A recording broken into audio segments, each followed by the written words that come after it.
It's the year 2007, and I am at my friend's house for the holidays, grinding on the game that got me into RPGs, Final Fantasy for the Game Boy Advance, and it was absolutely engaging. The difficulty was evident, and I knew I needed to use a lot of brain power to complete the game. I welcomed the challenge. The turn-based action allowed me to calculate every single turn I had, as that could easily cost me my entire progress in the game. It was an amazing experience. I went ahead and completed Final Fantasy 2, 3, 4, 5, and played a good portion of 6. I definitely wanted to play 7, but still haven't gotten around to it yet. And yes, I am aware of how awesome it is supposed to be. My main drawback was the appearance of the later entries. They were all 3D and had a lot going on screen.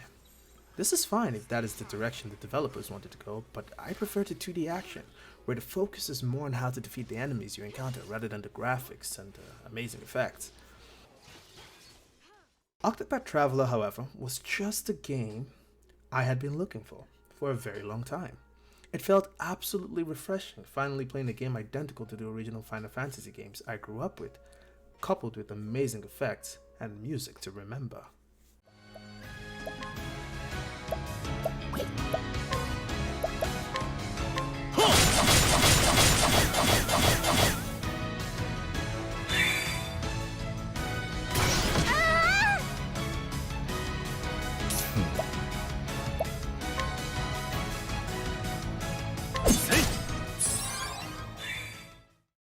The game is set in the beautiful world of Ostera, and you start off by picking one of 8 different characters, each from a separate region with different stories and unique abilities in varying strengths and stats. This I thought was quite the feat for a video game to incorporate 8 different unique stories into one game without overwhelming the entire plot. However, I thought this was done immaculately, even though it took me over 100 hours to complete. I liked how the game slowly progressed as you gradually recruit all the 8 characters into your party while simultaneously completing their individual stories. All stories were quite interesting, albeit some being a little cringe and some a little dark, both of which are not criticisms of the game at all. You had Alfin, the wandering apothecary, who searches for the man that inspired him to become an apothecary. Then there is Alberic, the unbending blade, who seeks vengeance for the fall of his beloved kingdom, Hornbug. And there is Ophelia, the Flamebringer, who goes on a dangerous mission for the sake of a church ritual. My favorite was Cyrus, the scholar who is in search of a forbidden tome.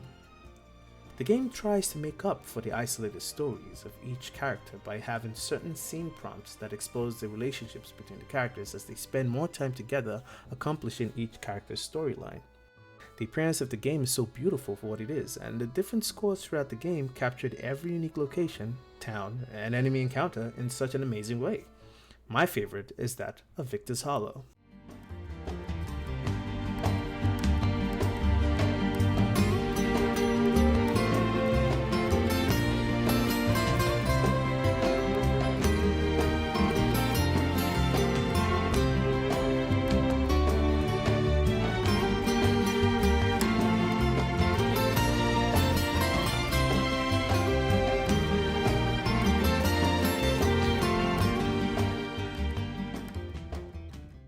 I absolutely love the combat system. Having to figure out each enemy's weaknesses in order to break their guard and increase the damage they take while simultaneously stunning them was quite a brilliant mechanism.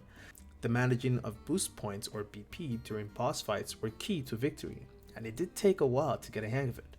I was also quite excited to see the job system once again utilized like the Final Fantasy franchise, as this made other characters more viable in combat, giving them access to additional weapons and abilities. It was also fair and comforting for the developers to indicate the level of the area you were about to access.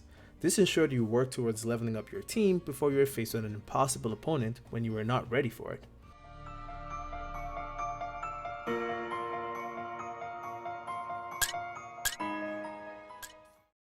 I also should add that the game had enough to play through to level up efficiently without having to worry about grinding or farming enemies just to gain experience points. And that's even if you equipped your characters with evasive maneuver. The variety of weapons were not excessive, and each weapon, armor, or trinket acquired had a very distinctive stat or a unique added effect, which made acquiring new weapons always exciting. The opposite is why I easily get bored of finding new weapons in games like Diablo or Borderlands, where weapons become so redundant that it takes away the thrill effect of getting new gear. The one thing I did hate was the fact that once you pick a starting character, he or she can never be substituted until you complete their entire story. That was kind of ridiculous. What ended up happening is you trying to manage your entire team to avoid some characters being underleveled, which also means that you are likely to come across certain enemies where your team may not be set up properly to face them because you don't have enough physical damage, elemental damage, or healers, depending on who you start the game with. Another thing I didn't like about the game was the fact that I had to go all the way to a pub just to switch characters in my party.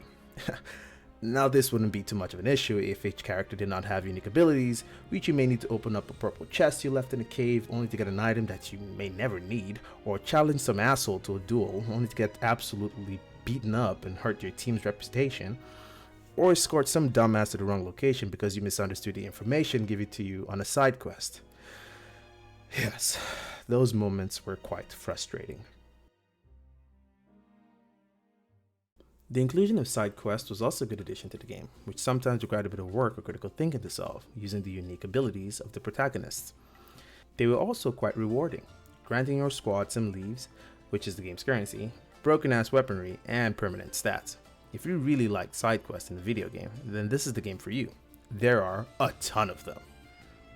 The difficulty was also well done, as it gradually ramps up no matter what character you start with and encourages you to think critically as you face more difficult opponents, like Balogar, Windhild, and of course, Galdera, the god of the accursed flame. Facing Windhild reminded me of the nightmares battling Chaos from the original Final Fantasy game, and that is no small feat. But if you think Windhild was anything to cry about, Galdera will be an absolutely traumatic experience. I have to talk specifically about the final boss in the game, Galdera. I notice not a lot of people are aware of his appearance in the first game. Facing Galdera is a hidden mission in the game and can only be accessed by completing specific side quests in the game, which are also quite hidden. On completing these side missions, you will unlock a hidden location on the map that can only be accessed through fast travel, the Fallen Kingdom of Hornbug. In this location, you will gain access to the Gate of Finis, where Galdera is imprisoned. Inside, you will gain access to a summary of how all 8 characters' stories are connected after defeating the ghost of 8 previously slain enemies in the game. And then finally, you come face to face with the menacing, unforgiving, and unbalanced Galdera.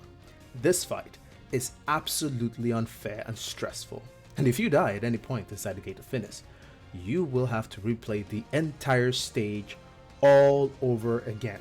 That's 8 bosses and 2 forms of Galdera, as there are no save points or autosaves in this stage. Your only chance against Galdera is to stun him so fast while simultaneously dealing massive amounts of damage without giving him the chance to land abilities on you.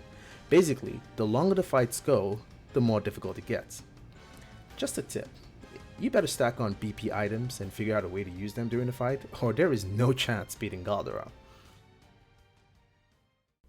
Ultimately, I had an amazing time playing Octopath Traveler. I had certainly yearned for this type of game for quite some time. It epitomized what an RPG strategy game should feel like. The combat was certainly very engaging, as you had to figure out how best to stun the enemies while saving enough boost points to deal an optimal amount of damage when they are weakened. The difficulty was there, but it was not entirely unfair as some games I have played in the past. As long as you were focused and used your items and abilities efficiently, you stood a chance against any opponent. Of course, leveling up is important in order to ensure you had a chance at all.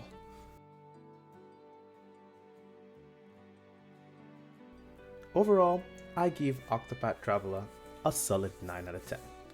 I am aware that Octopath Traveler 2 is out already, and I think I will be giving that a playthrough someday as well, as I believe there is still much to improve upon on the overall gameplay, and the stories could definitely be expanded upon. If you enjoyed this video, please leave a like and subscribe to the channel to enjoy more Pinujay reviews. If you want to catch me live, you can find me on twitch.tv/Pinujay. Thank you all for watching, and I will catch you in the next one. Thank you.